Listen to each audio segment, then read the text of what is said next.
Hello, beautiful souls, and welcome to this full moon in Gemini ritual and cacao ceremony.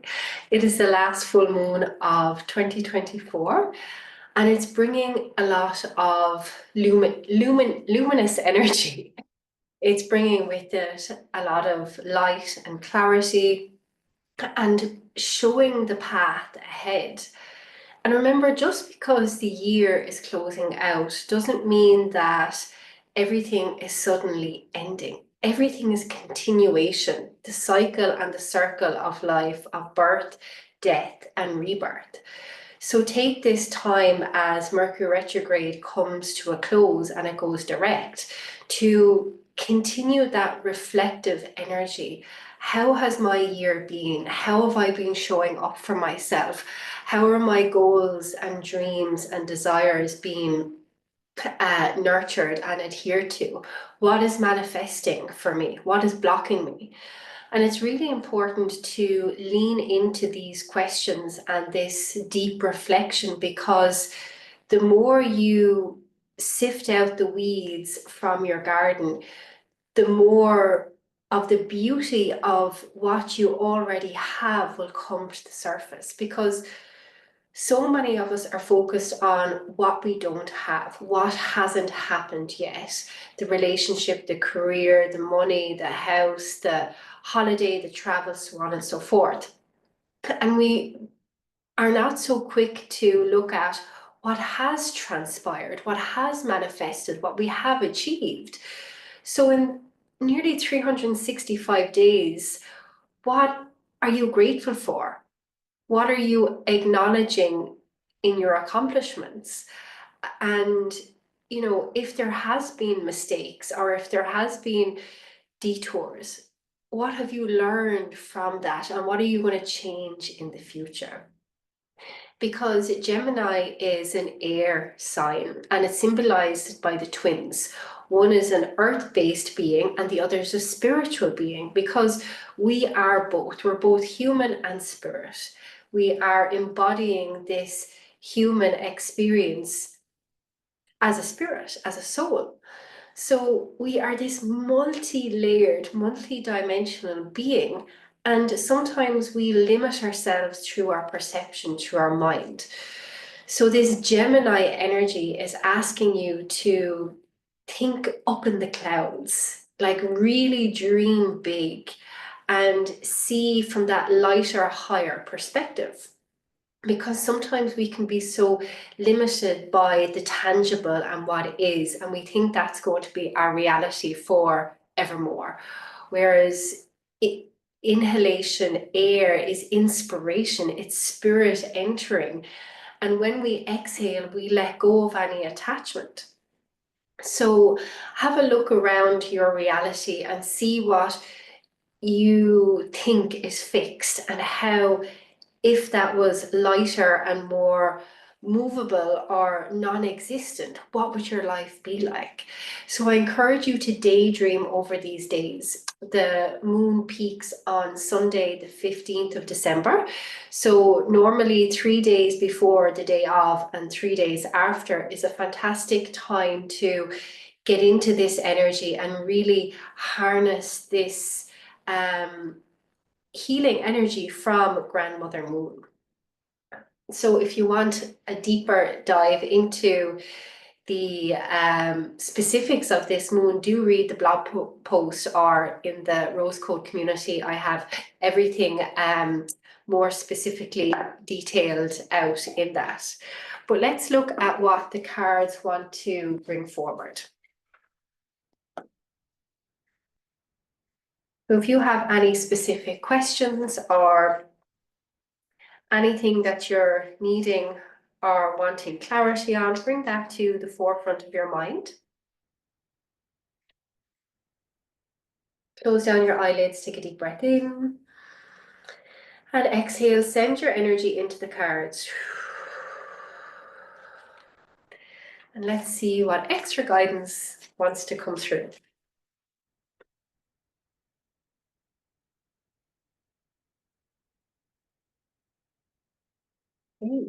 Oh, get grounded. Empaths, highly sensitives, connect with nature. So as we dream, as we ascend up into the higher realms, it's really, really important to make sure we are embodied, make sure that we are connected with nature. And it's through this that we can exist both in spirit and in human form.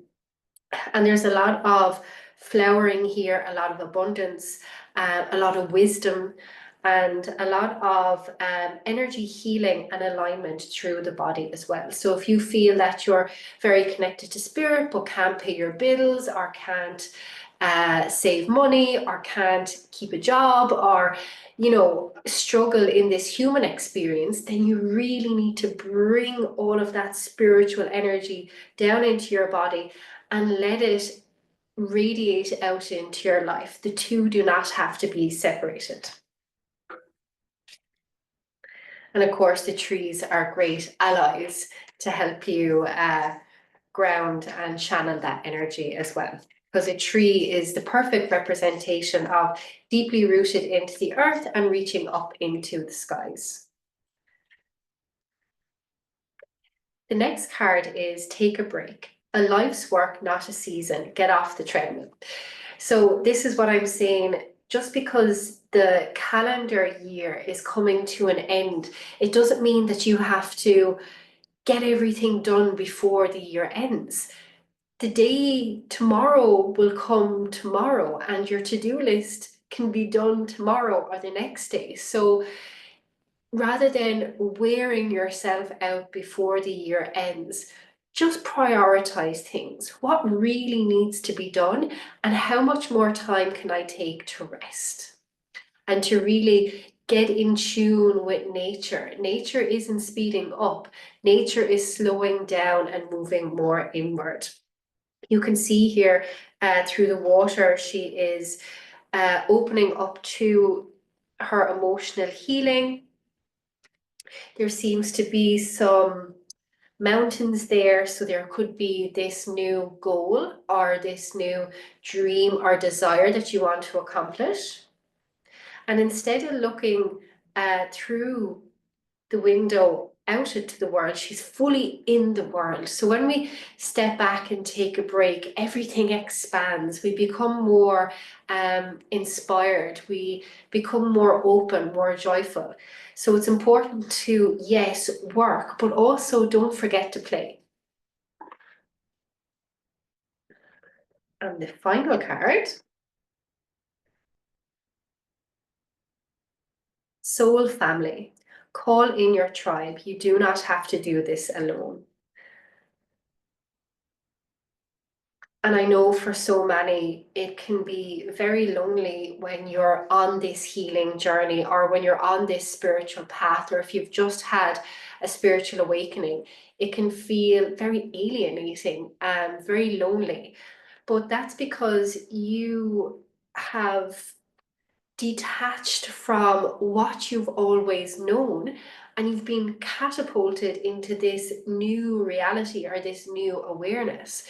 So it can take some time for your soul tribe to connect with you, but it's really important to be your own best friend, to be your own mentor, your own guru, and to really believe in yourself.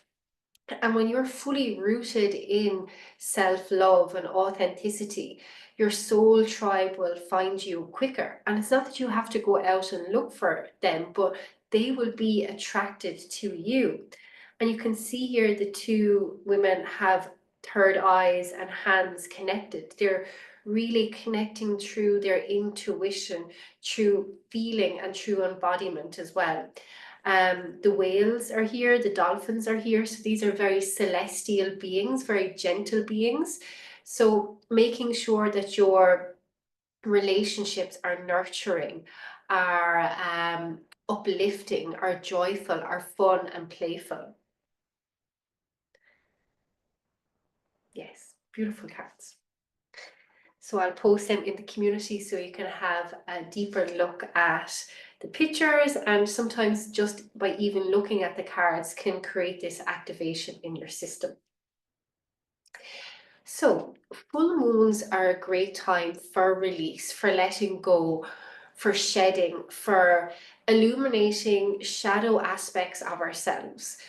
So, if there is something in your life that you want to let go of, you can do a very simple and intentional ritual for yourself by writing down on a piece of paper at the top, I am now ready to release. And you can write down really specifically everything that you're ready to release: stories, programs, illnesses, relationships, attachments, addictions, limitations, whatever it is, it doesn't matter, but just be really, really specific and also be ready to let it go, because a lot of us want to let go of things, but we have an attachment to the story, the identity.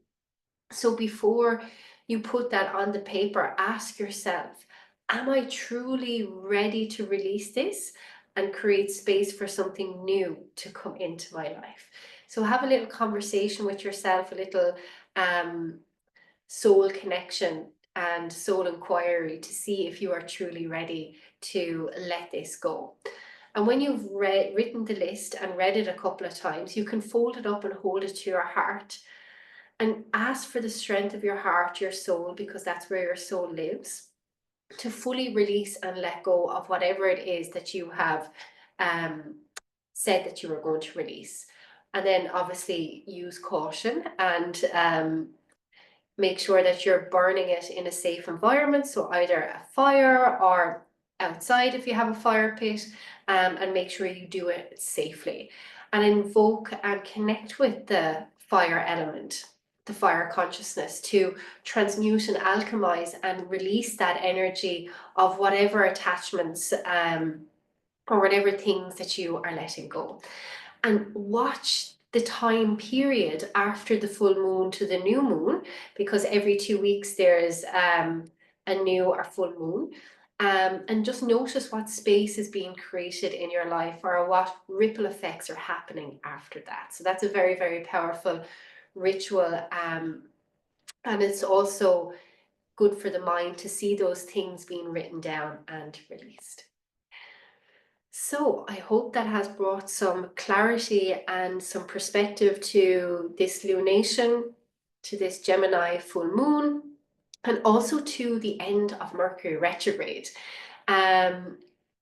Mercury retrograde at this time of year can add to the chaos that's happening all around the world, but it's really important to work with these energies to really slow down and be more mindful. So Mercury retrograde ends and the planet goes direct on the same day as the full moon as well. So there's a lot of huge astrological and cosmic shifts happening, and just before the solstice as well, the winter solstice on the 21st.